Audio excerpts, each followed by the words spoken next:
I would like to welcome Hector Trejo to FARCAST, our first guest on the show. Hector is a very good friend of mine. He is a talented, creative mind as well as a mechanical engineer. I met him 8 years ago in college, and we were randomly assigned as roommates, but immediately became friends due to our shared interests in Star Wars, Marvel, Legos, and because of our similar style of humor.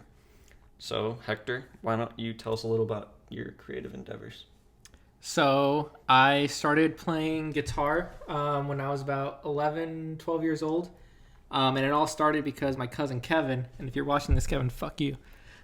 I'm going to start over. My cousin Kevin, who is also our mutual friend, him and I used to play rock band all the time, and we'd get really competitive. So, I would start on easy, so he went to medium. I went to hard, he went to expert. So I one-upped him, and I started learning how to play real guitar. Simply for the joke, but then I ended up falling in love with it, and it's been going downhill since. So I've been, ever since I was young, it's been my dream to be in a band, but just because of circumstances, it never really quite worked out, so I decided to be more of like a solo artist, writing instrumental guitar music. And that's kind of how I started getting into writing my own music, and I released my first album, Beyond Boundary, 2 years ago, a year ago or so. And now I'm currently working on the second one. Nice. And I know you got some of your inspiration from bands like Avenged Sevenfold mainly, but also like the Naked Brothers band. Yep. And but also like going back to our shared interest about Star Wars and Marvel, like those soundtracks were also like a big inspiration for you, because I remember you would always like play the music and you'd be telling me about like specific things about the music, about whatever music terms, like I don't even know because I'm not like very well versed in music lingo. You'd be like showing me all this stuff, like, oh, this song like Duel of the Fates is like my favorite because of like the tempo and other music terms, blah blah blah. Right. No, yeah, so like one of the cool things is like for example, Star Wars, for those of you that don't know, Anakin Skywalker is Darth Vader, spoiler alert. But if you listen to Anakin's soundtrack from when he was a little kid, you hear Darth Vader's theme song, but it's like in a really happy, innocent major key, and it slowly progresses into the Darth Vader theme song that we know now. So I thought that was really cool. So I've always been a big fan of like Easter eggs, whether it be in the music or in like movies and stuff, like connected aspects. Which is why I'm a big fan of the Marvel Universe, because every movie is connected together. So I kind of try to incorporate that into my own music, where you hear little phrases or little motifs in this song, and you'll hear it again in this song, but played differently. And it's just a way to connect stories together. And with your current project, like your second album, that's a little bit of ways off, but you're obviously writing for it right now. You kind of want to implement that kind of world and story building into it through mainly instrumental. You might have like a little bit of lyrics, but you haven't sorted that out yet, right? Right. So I guess the first album was really about the first album being Beyond Boundary. Right, yeah. Beyond Boundary, and I guess it's all in the title. It's just basically about, not being grounded, however you want to take that, but like even the album cover is of this dude who coincidentally looks like me from the back in an astronaut costume, looking up into space and just wondering what's out there, reaching for the stars. So a lot of that album has to do with going beyond your reaching your potential and going beyond that, and there's a second meaning to it too, where a lot of it is about loss,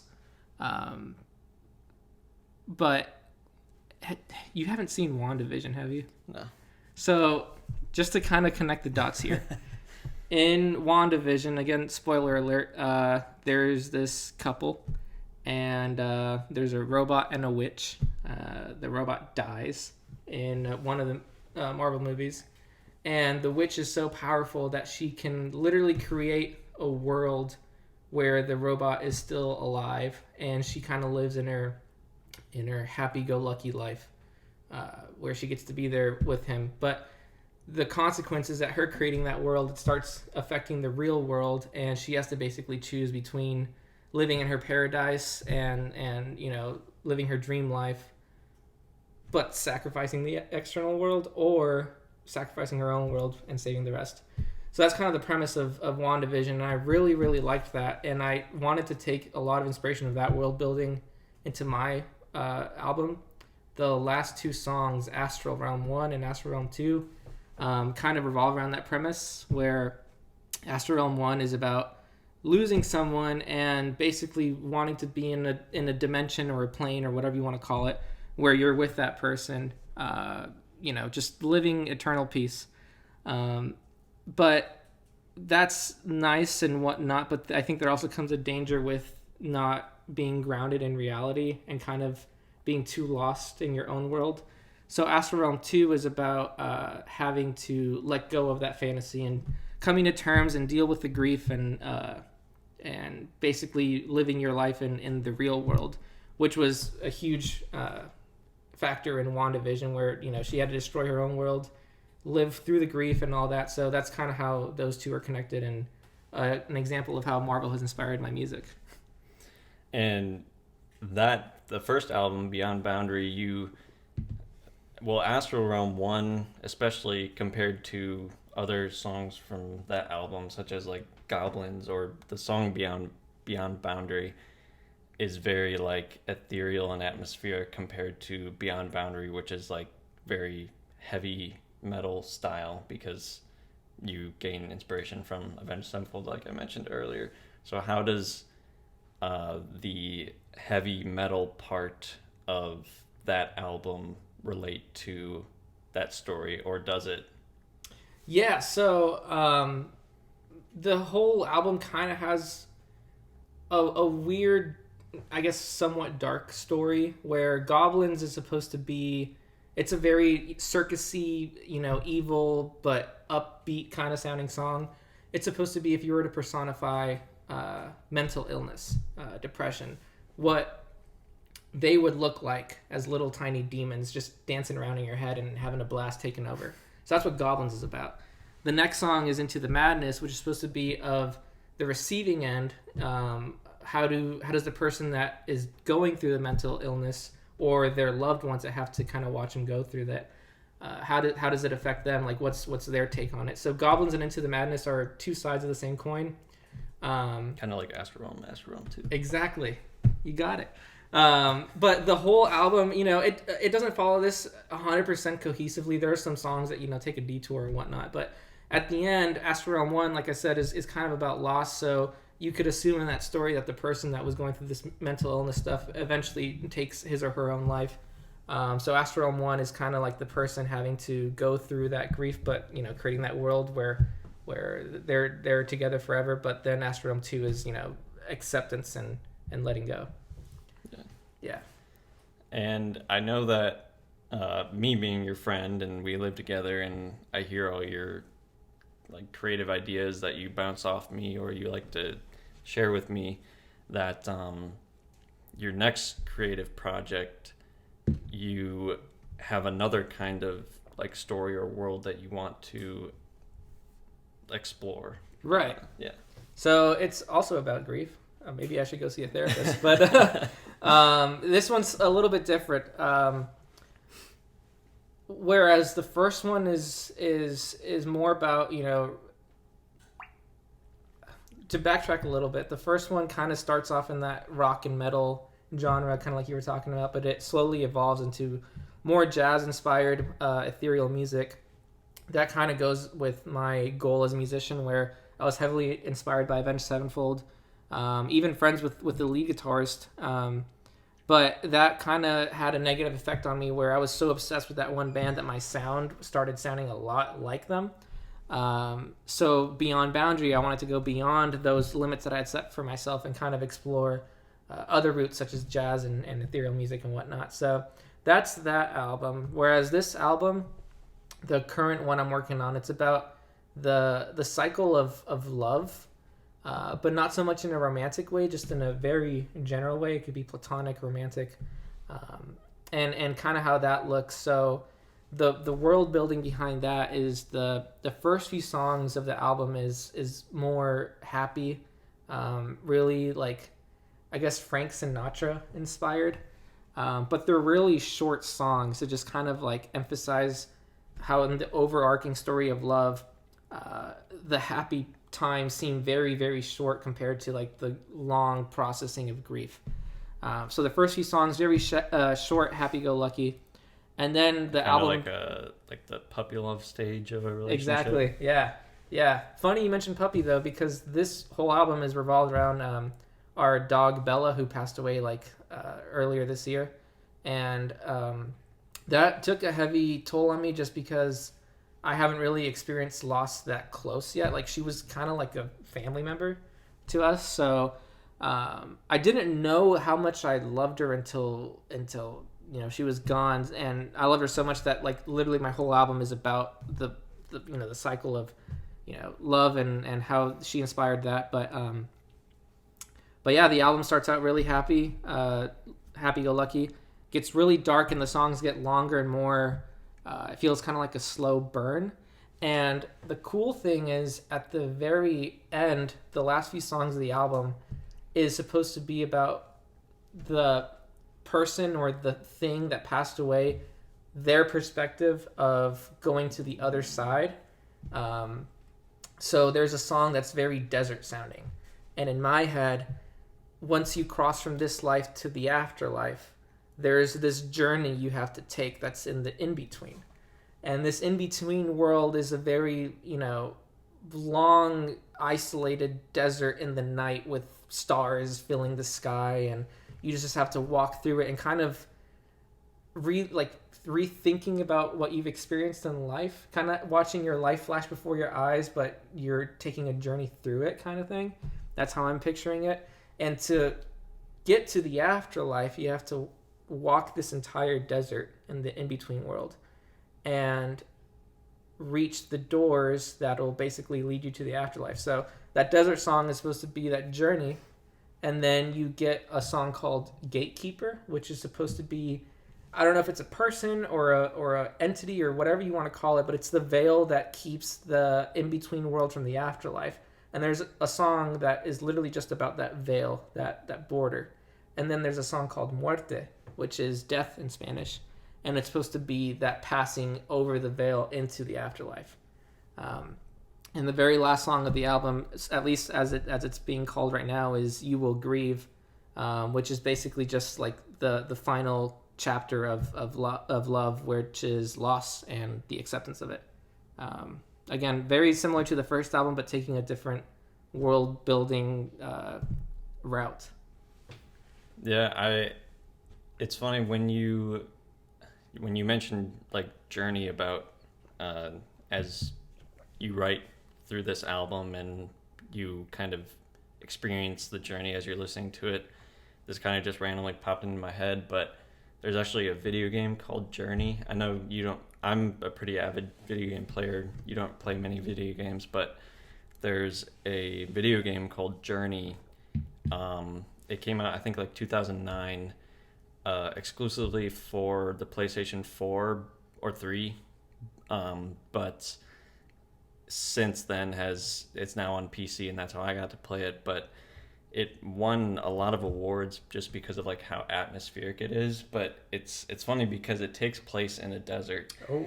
And the story is very abstract because the character that you play as is kind of like a stick figure that wears like a long red like robe just over the top of it, and he just has like a dark face with just eyes like popping out of the hood. And the story is really abstract because it doesn't necessarily tell you what to do and how to do it or where to go and like what the goal is. And you just traverse through this like beautiful landscape desert as you go up and down dunes. There are some like sand ruins and stuff that you'll explore. It'll be like the time of day as well will change, so you'll be exploring this desert landscape at night or in the day or sunset, sunrise. So like some of the awards that it earned was off of the visuals just because it's like such a beautiful game. And then another aspect of the game is collecting scraps of like scarf, because you also wear like a scarf. So you can like increase the length of your scarf, which allows you to like travel faster and then unlock certain parts of like the ruins that you encounter and stuff like that. But yeah, it's just funny that you were talking about going on this journey through a desert in kind of like this in-between realm, because that's like exactly how this game feels and like presents itself. I need to play that game. It's a really cool game, and it's very pretty. Like when it came out on PlayStation 3, the graphics, can only get so good with that console. But now that I have it on PC, like it's mind-blowingly, and I can even like hook my PC up to the TV and we can check it out. After this, we're playing it. Yeah. No, that's something that I'll do a lot is like it's so cheesy, but when I'm writing that desert song, I'll look up beautiful desert night sky on Google Images and pull it up on my computer and just have it there as I'm writing my music. So I want to play that game and see what kind of stuff that inspires. That'd be really cool. Yeah, and I don't know if the soundtrack to the game like was included in any of the awards that it won, but I know that its soundtrack was also like critically acclaimed. It's very like atmospheric-y and like maybe some like more fast-paced like adventure type tracks. One like when there's like certain conflict or something like that. But yeah, it's a really good game, and inspired many after it in terms of like atmosphere and like feel, and it also kind of like changed the way a lot of like video games were created after that, because a lot of times video games are thought of like as action heavy and maybe violent or something like that, but this was created as more of like an art piece and just experiencing it, controlling it firsthand, which like I said, led to a lot of inspiration to other games that have since come out, because it's been a while. Like I think 2009. Is it like a series or is it a standalone? It's just one. I think the creators have made like maybe like 2 games since then that are similar or have similar vibes, with like a silent protagonist and large worlds to explore that have like abstract stories and puzzles and stuff. But it's not, I don't think there's a sequel. Maybe like spiritual successor type thing. Yeah. Is the ultimate goal to like, because I think you said it's an in-between world, right? Yeah, so the runes that you explore hint at you being like the last one of your kind, because you'll see like hieroglyphics or whatever, pictures on these runes of other beings that look like you performing rituals or just living or whatever. And sometimes you'll encounter like a being like yourself. I can't remember if that being is like a projection or a ghost or something like that. So I mean, like I said, it's pretty abstract, so you don't know if you're dead or not, and you're just trying to like move on to get back with your people or what. But yeah, that's sick. I want to play that. It's really cool. Is the music like instrumental, or are there words to it? It's instrumental. There's I think there's like vocalics or whatever you want to call them, where it's like gotcha, like choirs and stuff. Yeah. Gotcha. But yeah. Yeah, that I wouldn't be able to incorporate. I mean, unless I hired people, which I have hired singers in the past. I can't sing to save my life, so that's why I do instrumental music. Mm-hmm. Yeah, that's super cool though. Yeah, check it out. Yeah, I'm super excited to hear your next album. Do you have a name for it at all? Like an overall name? Yeah, that you don't have to drop it, like if you haven't made it public. No, I mean I haven't made it public, but I mean I don't mind. So there's this other band that I really like called Polyphia, and they have they're an instrumental band, and they have an album called Remember That You Will Die, and like Memento Mori. Yeah, and at first I wasn't a huge fan of the title, but it grew on me after a while because it's true and it's so raw and it's not like trying to be deep or anything. It's just like, yeah, this is it, right? So I wanted to incorporate something like that into my next album. So my next album, at least as it stands today, is currently called If You Love, You Will Grieve. And like I said earlier, the last song is going to be called You Will Grieve.